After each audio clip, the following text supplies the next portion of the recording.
let's talk about children's basic characteristics one more time. I said children are social creatures who crave the companionship of others. So they cannot stand alone, always seek out fun and just companionships and friends. And that's, children's basic nature. And when they got bored, they amuse themselves. So pretty much these amusement could be bothering others, annoying others, touching, hitting, playing, singing, humming, just anything. So that's, their basic, nature, and they have a strong desire to be loved. That's, we said just, affectionate, affection, and then accepted by others. So that is just recognition. We call it just 3 A's. So it's affection, attention, acceptance. So those 3, just acceptance is like, recognition. So again, affection, attention, acceptance. So those 3 are the, children's basic needs we provide all the time. Make sure, do not do fake one. Always you gotta be sincere one, and children themselves know they deserve, to be recognized. They deserve to, be accepted.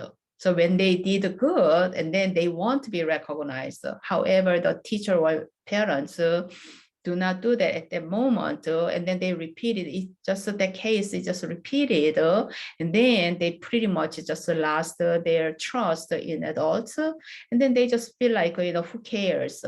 So many children with some behavior issues, repeat that a lot. Who cares?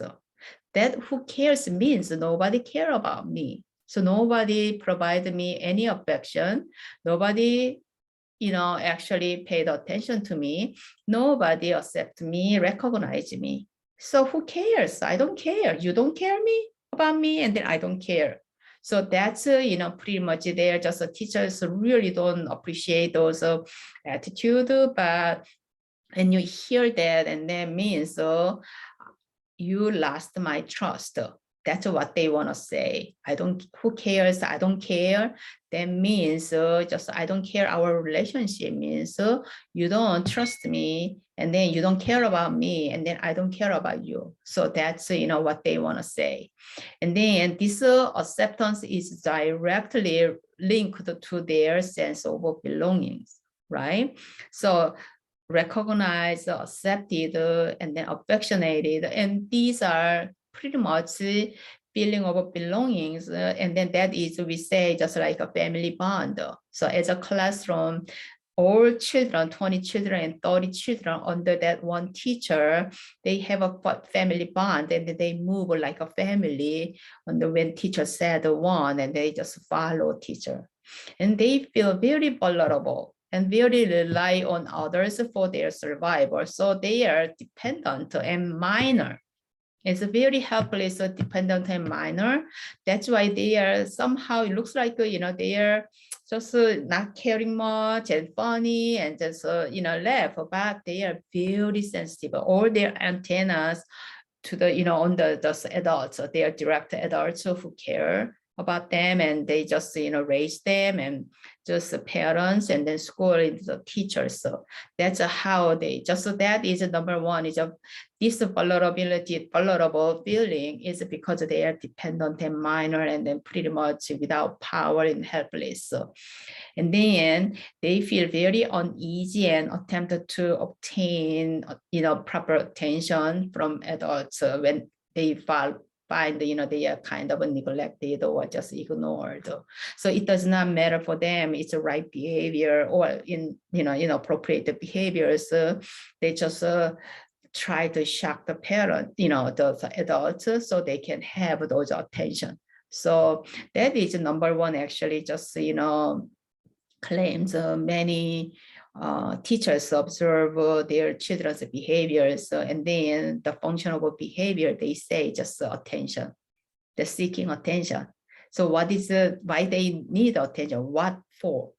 And then not many people answer that. So they either, if they seek attention, that is for affection or recognition or both, right? So that's pretty much their behavior. So even, negative attention still is attention. So we have extinction and planned ignoring those behavior management. That is because of this. And then they feel very upset and discouraged when feeling ignored and neglected by adults. So again, they are children and they are minors and they are dependent. So we could understand these feelings, and they do not trust the adults if raised in, those environment. Adults are not really solid, and they have a solid human characters and very inconsistent, especially inconsistent, human characters. Those adults, and they don't trust adults. They learned this distrust in adults at home, and then pretty much their first reactions to school teachers, they show this distrust. And don't just worry, this is not about this particular teacher did anything wrong to these children. That young bodies, even 5 years older, so 6 years older, just 1 digit age children show this, some antagonistic, attitude. It's not because they hate their teachers or dislike these particular teachers. It is from very young, age, those as a young babies, they, got this distrust, from their, caregivers and parents. It could be parents or just caregivers. So they just could not trust any adults around. And then to them, all adults are same. That's how they build these feelings. And their basic, characteristics, children are just playful and always seek fun, as I said before, right? They just enjoy entertainment. So social, emotional, those, sound, solid social, emotional foundations are very important for these children, so they can trust the adult, the whole world, and then adult. So they follow, in school. So any kind of rules the teacher explains,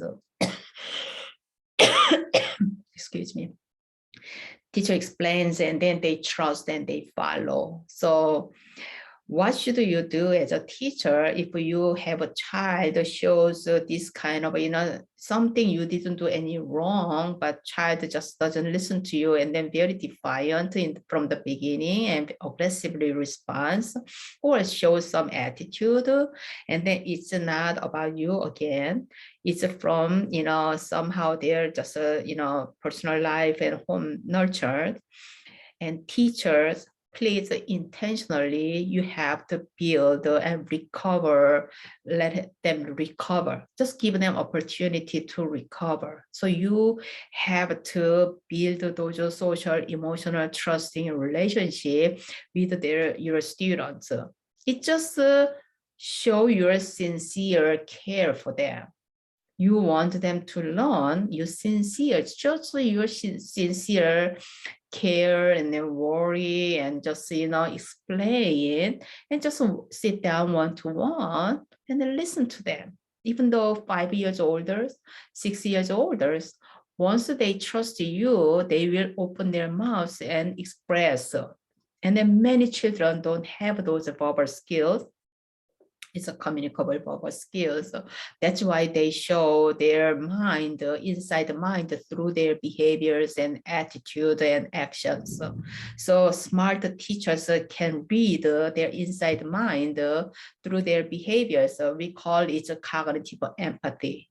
That cognitive empathy, you understand, you just step into their shoes and see their mind and understand their thought and mind. That's the, teachers can open their mind and just start, talking with them.